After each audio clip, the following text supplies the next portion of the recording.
Okay, we have been like some error और वो file अलग हो गई, तो now we have to continue this one. Law of independent assortment states, like independent assortment जो dihybrid cross है, that each pair of allele assort independently of the other pair of alleles during gamete. बिल्कुल ऐसे ही है. gamete formation में जो alleles होते हैं independently assort होंगे and that will produce a new variety of traits or characteristics in the coming generation. So law of independent assortment would be the statement of A. phenotype is the genetic content, बिल्कुल नहीं है. partner of gene pair, the form of appearance of a trait, the position of a gene. so phenotype is the form appearance of a trait. किसी भी trait की जो appearance है, morphological appearance है, उसका वो phenotype consider किया जाता है. ठीक है. एंड इनकम्प्लीट डोमिनेंस में हमसे क्या पूछा जा रहा है? इनकम्प्लीट, अच्छा ये देखिए, ये इनकम्प्लीट नहीं है. ये बात ज़रा स्टूडेंट्स को इस क्वेश्चन ने काफ़ी थोड़ा सा डाउटफुल कर दिया था. इन्होंने लिखा है इनकम्प्लीट डोमिनेंस. इनकम्प्लीट डोमिनेंस नहीं है. कंप्लीट डोमिनेंस में इसको यूँ समझिएगा, in complete dominance different alleles of a gene are both expressed in heterozygous condition. Yes, they have to be different alleles of a gene are both expressed in heterozygous condition. both expressed. incomplete में क्या होता है कि बल्कि sorry, इन्होंने लिखा है ना कंप्लीट, सॉरी ये तो को डोमिनेंस है. पहली जो स्टेटमेंट है वो को डोमिनेंस की है. ठीक है. कंप्लीट डोमिनेंस क्या है? जिसमें एक अपीयर होता है, दूसरा अपीयर नहीं हो पाता. एक डोमिनेंट रहेगा, एक रिसेसिव. तो वो स्टेटमेंट देखिएगा, one allele R is completely dominant over the other R and the presence of the recessive allele is functionally hidden. So the heterozygous capital R and small R has the same round phenotype as capital R R. Complete dominance में बिल्कुल यही statement ठीक होगी. ठीक है, कि चूंकि complete है. पहली स्टेटमेंट जो है ना ऑप्शन ए, वो को डोमिनेंस की है, दूसरी कंप्लीट डोमिनेंस के बारे में है. ठीक है. और जो तीसरी है ना phenotype of the dominant is inherited between phenotype of the two heterozygous. तो ये यहाँ पे ना ये मिसिंग है कुछ. Phenotype of the individual is intermediate, या फिनोटाइप ऑफ द हेटेरोजाइगस यहाँ होना चाहिए. Phenotype of the heterozygous intermediate between phenotype of the two heterohomozygous. तो ऐसा ये वाली कंडीशन है. हेटेरोजाइगस वर्ड मिसिंग था, वो मैंने लिख दिया.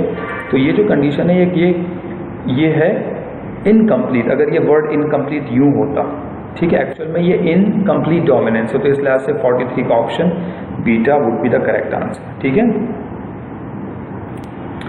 44 है, which of the following is found in both. Messenger RNA में भी होगा और DNA of mammalian cell. Double helical structure तो नहीं होगा. थायमीन नहीं, थायमीन और यूरिसिल का डिफरेंस आता है. राइबोज शुगर और शुगर फॉस्फेट बैकबोन. अच्छा, राइबोज शुगर तो नहीं होगा क्योंकि आरएनए में राइबोज होता है, डीएनए में डीऑक्सीराइबोज. शुगर फॉस्फेट बैकबोन दोनों में है, यानी इनका जो स्ट्रैंड होगा वो शुगर और फॉस्फेट यानी फॉस्फोडाइस्टर बॉन्ड के जरिए शुगर फॉस्फेट बैकबोन होगा. ये दोनों में है. डबल हेलिकल नहीं होगा. थायमीन और यूरिसिल का डिफरेंस आता है. तो इनमें से which one of the following is found in both RNA and DNA? So answer would be delta. The cell in our body are all genetically identical apart from the sub-identical हैं white blood cell, muscle fiber, but the reproductive cells they don't have, like they have to be produced like a meiosis, तो वो identical नहीं होंगे. somatic cell, muscle fiber, white blood cell they are identical to our body cells. Transcription is the process that would be correction of the transcription is the process in which RNA copy of the DNA sequence and coding of the gene is produced with the help of an enzyme called. तो transcription में DNA से RNA की copy बनेगी और उसमें use होगा RNA polymerase enzyme. As we know that the name of the RNA polymerase enzyme is the name. ठीक है. जीन एक्सप्रेशन क्रोमोसोम से डीएनए, जो कि पिछले साल इंक्लूडेड था बट इस साल पीएमसी के सिलेबस में चैप्टर नहीं है. The particular array of chromosome that an individual process. तो ये भी क्रोमोसोम एंड डीएनए में है. किसी भी लिविंग ऑर्गेनिज्म के तमाम क्रोमोसोम्स की जो नंबरिंग है, उनकी जो तादाद और उसके साइज और शेप की हमारे पास जो एक स्टडी होगी, that would be considered as a karyotype. ठीक है. एंड 48 है, during meiosis the homologous chromosome come together and form, देखें ये ज़रा मिस टाइप हुआ है, and they form pair. So meiosis में homologous chromosome come close together and form pair. This process called synapsis. Yes, process known as synapsis.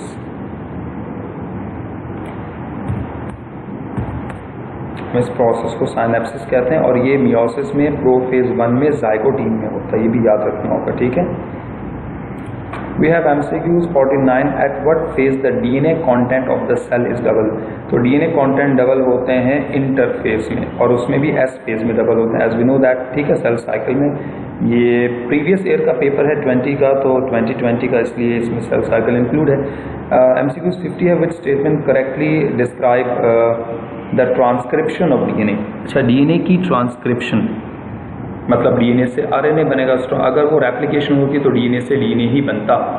It produce amino acid, it results in increase DNA synthesis, it produces messenger RNA। Yes, that would be the answer for this transcription के लिए। The theory says that mitochondria and chloroplast are in fact ancient bacteria. अच्छा, they are in effect ancient bacteria which now live inside the large cells. So ये basically engulf के लिहाज से word होगा, तो हम इसको जो है ना, असल में ये पूछ रहे हैं वो कौन सी थ्योरी है जिसमें कहा गया था कि माइटोकॉन्ड्रिया और क्लोरोप्लास्ट लाइक ऑर्गेनेल जो है ना, उन्हें दे आर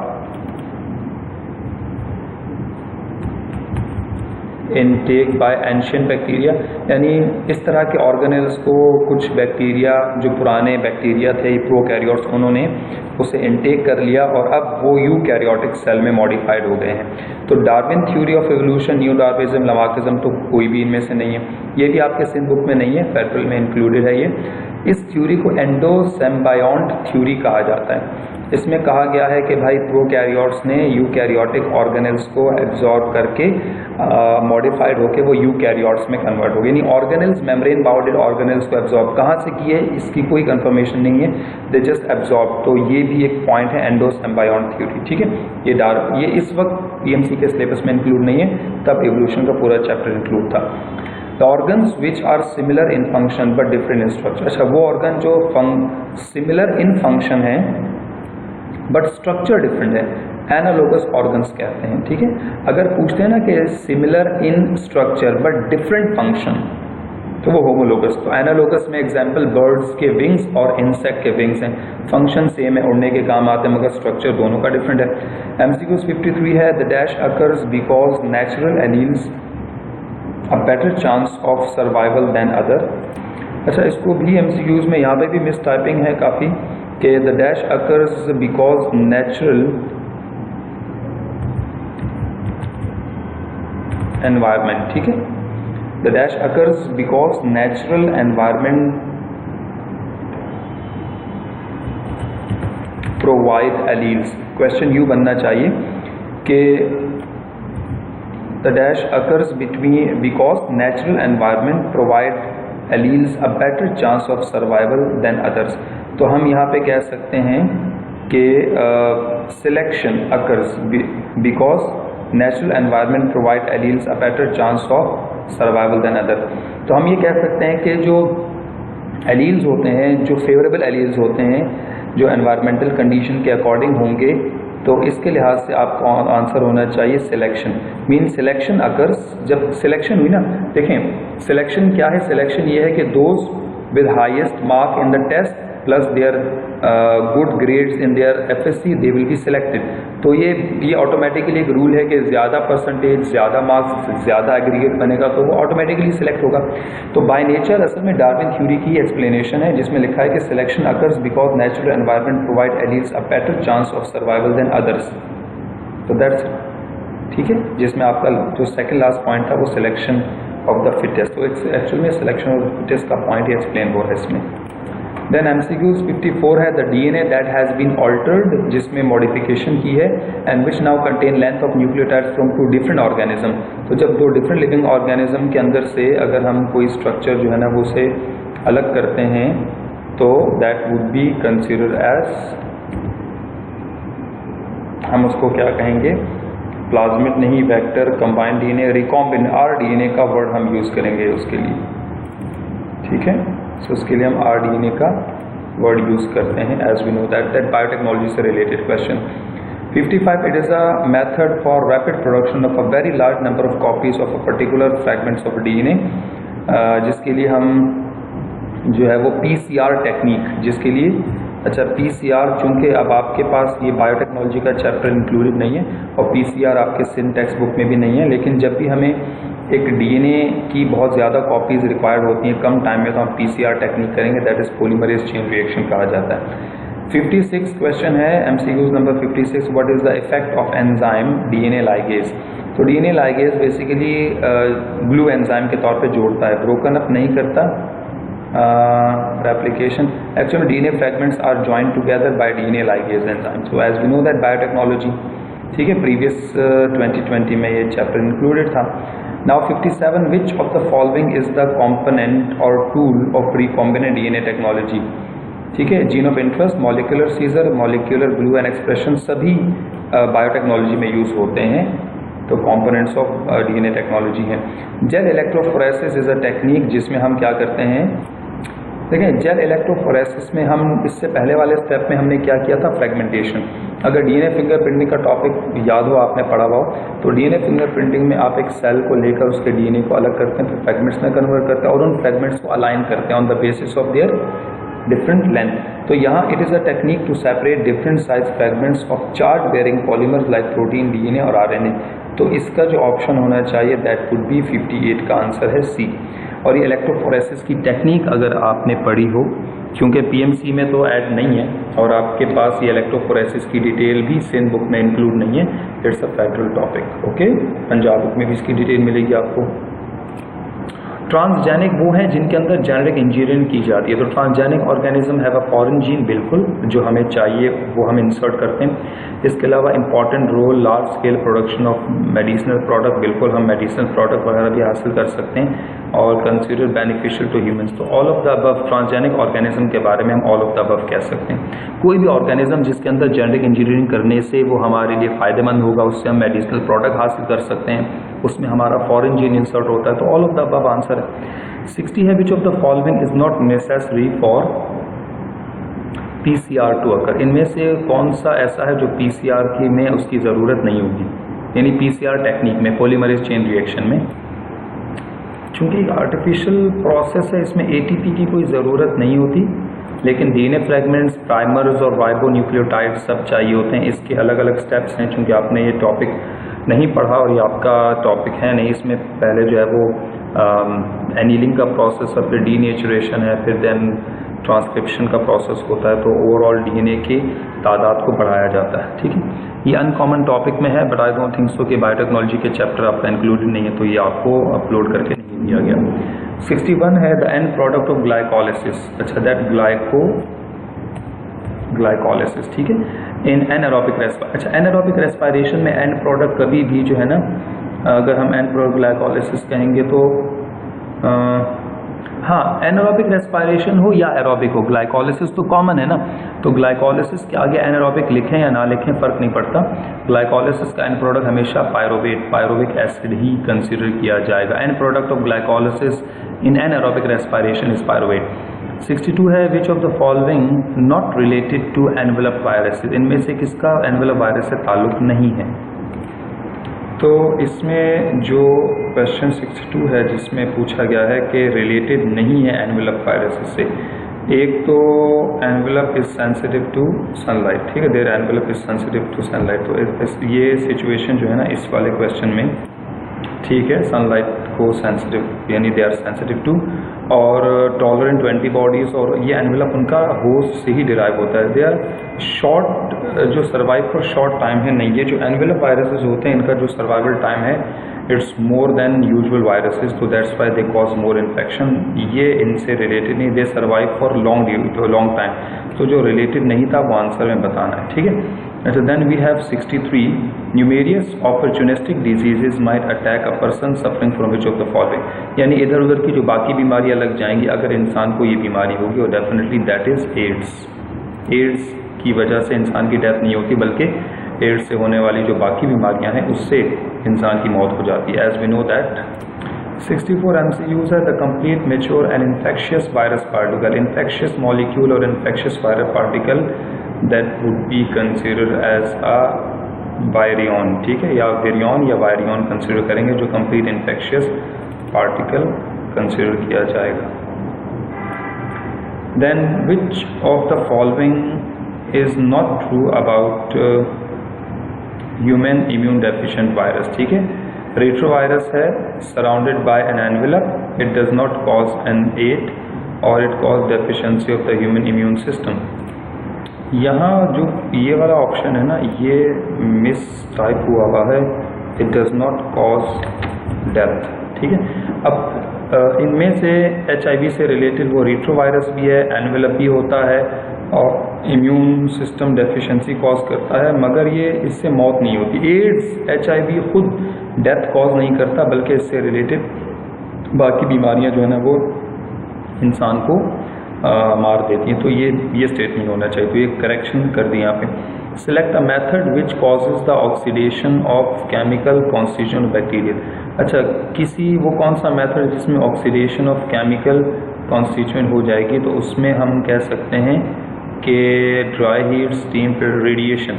रेडिएशन जो है ना ऑक्सीडेशन कॉज करेगा और उससे जो है ना बैक्टीरियल सेल वॉल डैमेज हो जाएगी और बैक्टीरिया, तो बेसिकली हम डिस्कस कर चुके थे कंट्रोल ऑफ बैक्टीरिया का टॉपिक जो है ना उसमें किंगडम प्रोकैरियोट में। Which of the following is true about the structure of a typical bacterium. Cell wall भी मौजूद है, it has genetic material, genetic होना चाहिए ना, स्पेलिंग गलत है कि किसने पेपर टाइप किया।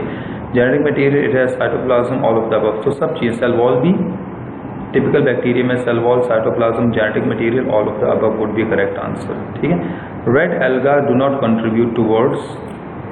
रेड एल्गा का कोरल रीफ्स के साथ एसोसिएशन है, but they don't use to be making fertilizers, और ये है बाकी forming limestone deposits and chalk deposits वगैरह बाकी जो है ना ये प्रोड्यूस करते हैं बाकी एनिमल्स के साथ। So making fertilizer is not contributed towards red alga.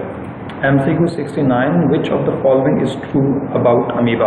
तो फ्लैजिला नहीं होता, मल्टी सेलुलर नहीं है, बीमारी they do not cause any disease, and amoeba histolytica cause disease. They move by forming specialise cytoplasmic projection called pseudopodia, move locomotory organ है, तो ये correct option है, ठीक है। 70 द डायरेक्शनल मूवमेंट टुवर्ड्स और away from the stimulus, towards और away, तो directional जितनी भी होंगी वो आपके पास कहलाई जाएंगी tropism, tropic movement would be the tropism, ठीक है। और photophosphorylation takes place in the, photophosphorylation जो है ना लाइट रिएक्शन का जो लास्ट वाला है ATP सिंथेज कॉम्प्लेक्स, तो हम कहेंगे photophosphorylation takes place in the granum. Yes, granum के अंदर जो है ना थाइलाकॉइड में हो रहा होगा, तो बेसिकली उन्होंने थाइलाकॉइड का ऑप्शन नहीं दिया, तो which is consider the granum.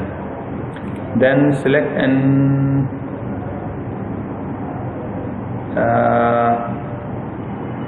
Amniote, they just make sure कि वो एमनियोट लिखना है। Select an amniote from the following. Antimonite is not a word, amniote, ठीक है, एमनियोटिक, तो एन एमनियोट होगा, ठीक है। ये असल में सिलेक्ट एन, ये वर्ड है, select an amniote from the following, जिनमें एमनियोटिक मेम्ब्रेन नहीं होती, ठीक है। स्नेक, पैरेट और क्रोकोडाइल, इनके एग वगैरह में एमनियोटिक मेम्ब्रेन होती है। फ्रॉग, तो फ्रॉग एन एमनियोट है। Select an amniote, an amniote जिनमें एमनियोटिक मेम्ब्रेन नहीं होती, और आप जानते हैं एमनियोटिक मेम्ब्रेन फीटस को प्रोटेक्टिव करने वाली मेम्ब्रेन है, प्रोटेक्ट करने वाली, तो फ्रॉग है। In roots the apoplast pathway of the water is disturb when, roots के अंदर जो है water is the apoplast pathway of the water is disturbated when water reach, तो ये भी बड़ा ही गलत टाइप किया हुआ है। In roots the apoplast pathway of water is disturbated when water reach, जब वाटर पहुंचता है एंडोडर्मिस तक, वहाँ पे क्यूटिकल लेयर है जिसको कैस्पेरियन स्ट्रिप कहते हैं, वो वाटर को रोक देती है, और क्यों रोक देती है वो सारी रीज़न हम पढ़ चुके हैं, ठीक है। 74 MCQs, MCQ number 74 regarding structure of the human heart, chordae tendineae, complete word chordae tendineae है, ठीक है। Cardiac tendineae are present in the ventricles, जो कि पेपिलरी मसल्स के साथ अटैच होते हैं और ये वैल्व्स जो बाय और ट्राइकस्पिड हैं उनकी ओपनिंग एंड क्लोजिंग को फैसिलिटेट करते हैं। तो cardiac tendineae present in the ventricles. The 75 MCQ, the only when in the human body carrying oxygenated, यानी वो वेन जो ब्लड लेकर आ रही है मगर उसमें ऑक्सीजनेटेड ब्लड है, वो है पल्मोनरी वेन, ठीक है। और कहाँ से आती है? लंग से ऑक्सीजनेटेड ब्लड लेकर आ रही है।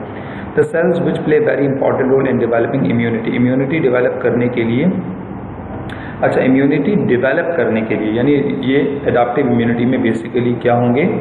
दैट विल बी लिम्फोसाइट्स, जो डेवलपिंग इम्यूनिटी में हेल्प करते हैं। विच ऑफ द